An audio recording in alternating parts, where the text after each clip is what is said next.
तो आप लोगों को अनुच्छेद 22 पढ़ा दिए थे, जिसमें आप लोगों ने जो है कि पुनिटिव और प्रिवेंटिव डिटेंशन पढ़ लिए हैं। ठीक, पुनिटिव यानी दंडात्मक और प्रिवेंटिव डिटेंशन यानी निवारक निरोध। ठीक, तो देखिए निवारक निरोध के अंतर्गत कई कानून बनाए गए थे, जो कि आज हम लोग उसके विषय में चर्चा करेंगे। ठीक, देखिए तो निवारक निरोध अधिनियम preventive detection act, preventive detection act.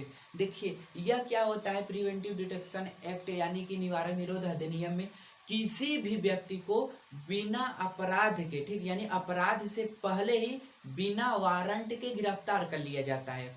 जो निवारक निरोध अधिनियम लाया गया, इसमें क्या होता था, बिना वारंट के और अपराध से पहले ही किसी भी व्यक्ति को गिरफ्तार कर लिया जाता था। ठीक, देखिए यह अधिनियम लाया कब गया, तो सबसे पहले यह अधिनियम यानी निवारक निरोध अधिनियम 26 फरवरी 1950 को लाया गया। ठीक, यह निवारक निरोध अधिनियम कब लाया गया, 26 फरवरी 1950 को लाया गया। ठीक, देखिए तो इस अधिनियम के अंतर्गत हम कई कानून को पढ़ेंगे, जिसमें पहला देखते हैं मीसा कानून को। ठीक, पहला कौन है, मीसा कानून। इसका फुल नेम क्या है, maintenance of internal security act, maintenance of internal security act. ठीक, आंतरिक सुरक्षा व्यवस्था अधिनियम, आंतरिक सुरक्षा व्यवस्था अधिनियम, यह कब लाया गया, तो यह 1971 को लाया गया, 1971 को लाया गया। चलिए अब इस कानून के अंतर्गत क्या है देखते हैं। ठीक, देखिए यह जो मीसा कानून है,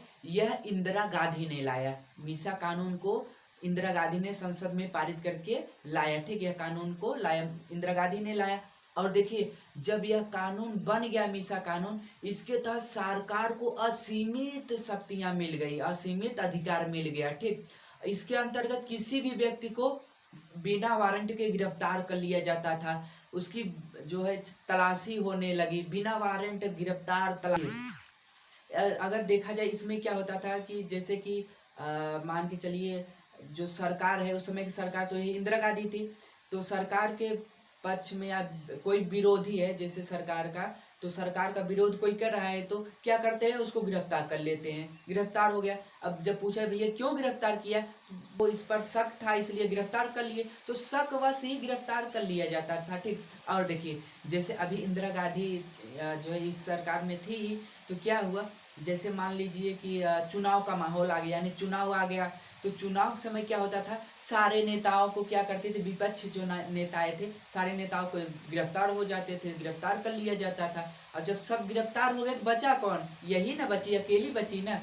तो जब अकेली है तो आराम से जीत जाती थी, ये आराम से अकेले जीत जाती थी, क्योंकि भाई देखिए विपक्ष वाले जब रहेंगे तब तो जीतेंगे ना, सब लोग तो जेल में हैं, अब अकेले यही हैं तो यही ना जीतेंगे, आराम से जीत जाते थे। सारे नेताओं की बुद्धि एकदम समझ लीजिए भ्रष्ट हो गई, कैसा कानून बन गया है। फिर उसके बाद क्या हुआ, अब कहा भाई इस कानून को जल्द से जल्द हटाना पड़ेगा। ठीक, तो क्या हुआ, इसी मीसा कानून के तहत ही लालू प्रसाद यादव जी को गिरफ्तार कर लिया गया था, मीसा कानून के अंतर्गत ही।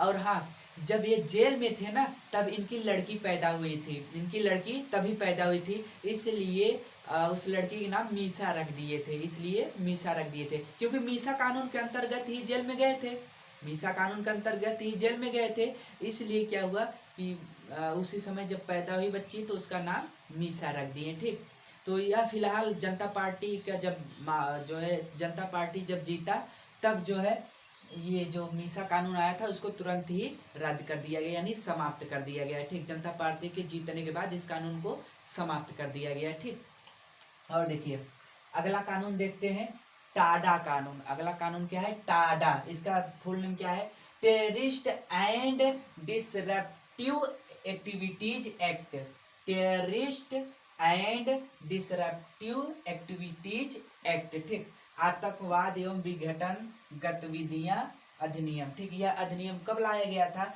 तो यह अधिनियम 1985 में लाया गया था, यह अधिनियम 1985 में लाया गया था। ठीक, चलिए इसके विषय में देखते हैं यह क्या है। तो देखिए यह कानून जो है जब पंजाब में बढ़ते हुए आतंकवाद को देखते हुए सुरक्षा बलों को विशेष अधिकार दे दिया गया, सुरक्षा बलों को विशेष अधिकार दे दिया गया। ठीक, इसमें जैसे कोई भी व्यक्ति है जो आतंकवादियों से संलिप्त है या संदिग्ध दिखाई देता है कि भाई उनसे इसका जुड़ाव है इस व्यक्ति का, तो उसको गिरफ्तार कर लिया जाता था। किसी भी व्यक्ति को अगर ऐसा लग रहा है कि हाँ इसका संबंध जो है कि आतंकवादियों से है या आतंकवादियों में यह मिला जुला है, तो उसको गिरफ्तार कर लिया जाता था इस कानून के अंतर्गत। इसी कानून के अंतर्गत संजय दत्त को भी गिरफ्तार किया गया था, इसी कानून के अंतर्गत संजय दत्त को। तो देखिए फिलहाल क्या हुआ ना, संजय दत्त का जो ड्राइवर था, फिलहाल संजय दत्त और ड्राइवर कहीं जा रहे थे, तो जो ड्राइवर था वो संजय दत्त से बोला कि साहब मेरे पास एक तगड़ा वाला बंदूक है, बढ़िया बंदूक है, पिस्टल है। तो संजय दत्त ने सोचा हो सकता है चिड़िया उड़िया मारने वाला होगा, छोटा मोटा पिस्टल। तो ये वह सोच के कहा ठीक है ले आओ घर पर, कल देखते हैं। तो क्या हुआ, वह जो ड्राइवर था वह अगले दिन लेके आता है, ठीक। तो लेके आते शायद उस दिन मतलब कि संजय दत्त घर पे नहीं थे, उस दिन संजय दत्त घर पे नहीं थे। तो फिर वो तो घर पे ले आया है, तो बात किया साहब लेके आए बंदूक। तो संजय दत्त ने कहा ठीक है गैराज में रख दो। और वो ससुरा जो है लेके AK-47 लेके चला आया, वो बकलोलवा AK-47 लेके चला आया और वह गैराज में रख दिया। अब इसका पता धीरे धीरे मीडिया को लग गया, ठीक। अब मीडिया वाले आ गए, तुरंत गैराज में आ गए, फोटो लेने लगे, वायरल करने लगे। अब यह बात सुप्रीम कोर्ट के पास चली गई। और जब सुप्रीम कोर्ट के पास चली गई, कहा आ बकलोलवा हम तुमको बताते हैं। तो क्या किया, संजय दत्त को क्या कर लिया, गिरफ्तार कर लिया, संजय दत्त को गिरफ्तार कर लिया। देखिए फिलहाल उन्होंने कहा देखिए साहब मेरा आतंकवादियों से कोई भी संबंध नहीं है, बस ऐसा ऐसा बात था इसलिए जो है ये बोला भाई मेरे पास है। तो हमने कहा ठीक है ले आओ। हमने सोचा चिड़िया मारने वाला होगा छोटा मोटा कोई पिस्टल, तो जो है कि हमारा कोई संबंध नहीं है आतंकवादियों से। लेकिन रहे या ना रहे उससे क्या, सुप्रीम कोर्ट तो अपने आप में एक स्टेट है ना, स्टेट है। अब देखिए जैसे अगर उसको छोड़ दिया जाता, संजय दत्त का छोड़ दिया जाता, अगर सुप्रीम कोर्ट कहता ठीक है भैया गलती से हो गया कोई दिक्कत नहीं, तो जाओ तुमको छोड़ देते। अगर छोड़ देता ना तो समाज में अराजकता फैल जाती, अराजकता श्योर फैल जाता, सब लोग AK-47 लेके चलते, क्या दिक्कत है। जब सुप्रीम कोर्ट बुलाता, अगर पकड़ता उनको गिरफ्तार किया जाता, कह देते भैया बस फला आदमी ले आके रख दिया तो हम क्या करें, हमारा गलती इसमें थोड़ी ना है, हमारा आतंकवादियों से संबंध थोड़ी ना है, बस ये कहे भाई हमारे पास है, हम कहा ठीक है ले आओ। तो ऐसे अराजकता फैल जाती। इसलिए क्या हुआ, संजय दत्त को भी गिरफ्तार कर लिया गया, किसके कानून के तहत, टाडा कानून के अंतर्गत। किस कानून के अंतर्गत, टाडा कानून के अंतर्गत संजय दत्त को गिरफ्तार कर लिया गया, ठीक।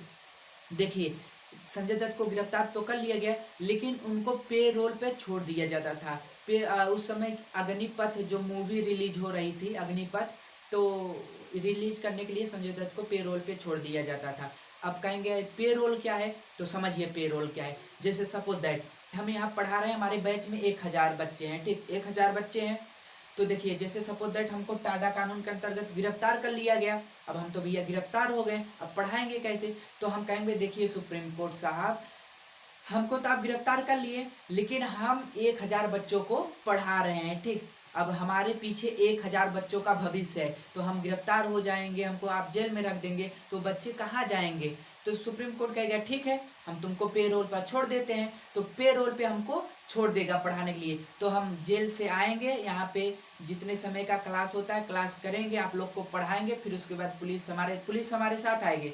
तो फिर क्लास समाप्त होगा, पुलिस हमको फिर से ले चली जाएगी। फिर अगले दिन पुलिस हमारे साथ आएगी, क्लास चालू करेंगे, पूरा हो जाएगा समय क्लास का, फिर उसके बाद पढ़ाने के बाद फिर हमको पुलिस ले चले जाएगी। तो पे रोल यानी आएगा, मतलब मैं आऊँगा पढ़ाऊँगा, फिर उसके बाद पुलिस के साथ चले जाएंगे जेल में, ठीक। ये होता है पे रोल। तो देखिए मीसा के अंतर्गत लालू प्रसाद को जेल में रख दिया गया था, गिरफ्तार कर लिया गया था, और टाडा के अंतर्गत संजय दत्त को गिरफ्तार कर लिया गया था, ठीक। ये जो टाडा कानून था, टाडा कानून में अगर जैसे किसी व्यक्ति को गिरफ्तार किया जा रहा है या हिरासत में लिया जा रहा है, तो न्यूनतम यानी कम से कम 18 दिन के लिए और अधिकतम देखा जाए तो 6 माह के लिए उसको गिरफ्तार या हिरासत में लिया जा सकता था, ठीक, टाडा कानून के अंतर्गत। चलिए अब आगे देखते हैं, यानी ऐसे national security act, national security act यानी राष्ट्रीय सुरक्षा अधिनियम, रासुका, राष्ट्रीय सुरक्षा अधिनियम यानी रासुका, ठीक। यह रासुका अधिनियम आया कब, यह कानून कब आया, तो यह कानून 22 सितंबर 1980 को आया। जो रासुका कानून है यह 22 सितंबर 1980 को आया, ठीक। देखिए रासुका कानून में क्या था कि जैसे इसमें देश के जैसे कि देश के एकता, अखंडता और संप्रभुता को संकट में पैदा करने वाले सांप्रदायिक एवं जाति पंगों को दूर करना था। ठीक, सांप्रदायिक एवं जाति विकृतियां को दूर करना था। ठीक, फिलहाल ये जो रासुका कानून है ये बहुत ही खतरनाक कानून है। यह वर्तमान समय बहुत ही खतरनाक कानून है। इसमें पुलिस लोग जो होते हैं एनकाउंटर भी कर देते हैं। इस कानून में पुलिस एनकाउंटर कर देते हैं। ठीक, फिलहाल ये बहुत ही खतरनाक कानून है। ठीक, तो यानी नेशनल सिक्योरिटी एक्ट। ठीक, अब देखते हैं पोटा कानून को। ठीक, पोटा कानून preventive of terrorism act, preventive of terrorism act. ठीक, यह 2002 में संसद द्वारा पारित किया गया था। ठीक, जो ये पोटा कानून है 2002 में संसद द्वारा पारित किया गया था। ठीक, देखिए इस कानून में भी सरकार को असीमित शक्तियां प्राप्त हो जाती थी। पोटा कानून में भी सरकार को असीमित शक्तियां प्राप्त हो जाती थी। ठीक, हो गई थी इस कानून के अंतर्गत। और देखिए जैसे इसमें क्या होता था, किसी भी मामले में FIR की पुष्टि करने के लिए जैसे कि पुलिस महानिदेशक या संबंधित समीक्षा समिति द्वारा 10 दिन या 1 महीने के भीतर ही पुष्टि करना बहुत ही आवश्यक होता था। ठीक, 10 दिन या 1 महीने के अंदर ही उसको पुष्टि करना जरूरी था। अब जैसे इसके अंतर्गत जिस व्यक्ति को गिरफ्तार किया जा रहा है या हिरासत में लिया जा रहा है उसके परिवार को सूचना दिया जाता था, तत्काल ही सूचना दे दिया जाता था। और जो हिरासत का समय था, समय अवधि, जैसे पुलिस हिरासत में लेती थी उस व्यक्ति को तो ज़्यादा समय अवधि निर्धारित 30 दिन के लिए कर दिया गया। ठीक, तो इसमें जो है पोटा कानून में जो FIR होता है इसकी पुष्टि करना होता था 1 महीने के अंदर ही। इसका किसी भी मामले पे जब FIR होता है तो इसको पुष्टि करना होता था 1 महीने के अंदर। साथ ही गिरफ्तार व्यक्ति के परिवार को तुरंत तत्काल सूचना दिया जाता था। और पुलिस जो हिरासत में लेती थी उस व्यक्ति को वह ज़्यादा 30 दिनों तक ले सकती थी, बस इससे अधिक नहीं। समय निर्धारित कर दिया गया था 30 दिन के लिए। ठीक, पोटा कानून के अंतर्गत राजा भैया को गिरफ्तार किया गया था। राजा भैया और तमिलनाडु के सीनियर नेता थे वाइको, तमिलनाडु के सीनियर नेता थे वाइको। इन दोनों लोग को पोटा कानून के अंतर्गत गिरफ्तार कर लिया गया था। ठीक, फिलहाल अब यह कानून को मतलब समाप्त कर दिया गया है, अब यह कानून नहीं है। ठीक, इस कानून को समाप्त कर दिया गया। तो इस कानून के अंतर्गत राजा भैया और तमिलनाडु के सीनियर नेता वाइको को गिरफ्तार किया गया था। और यह कानून 21 सितंबर 2004 को समाप्त कर दिया गया। ठीक, 21 सितंबर 2004 को पोटा कानून को समाप्त कर दिया गया। ठीक, देखिए अब अगला कानून क्या है, UAPA। अगला कानून क्या है, UAPA। इसका full name unlawful activities prevention amendment act. ठीक, unlawful activities prevention amendment act. ठीक, गैर कानूनी गतिविधियां अधिनियम, गैर कानूनी गतिविधियां अधिनियम। यह कानून 2008 में लाया गया। ठीक, यह कानून है जो है 2008 में लाया गया। ठीक, फिलहाल देखिए यह कानून जो है इंदिरा गांधी के समय में ही लागू था। यह कानून जो है UAPA इंदिरा गांधी के समय में ही लागू था, लेकिन कई बदलाव करने के बाद भी यह आज भी लागू है। कई बदलाव के साथ आज भी लागू है। ठीक, देखिए UAPA के अंतर्गत क्या होता है, इसमें जैसे कि किसी भी व्यक्ति की तलाशी लिया जा सकता है।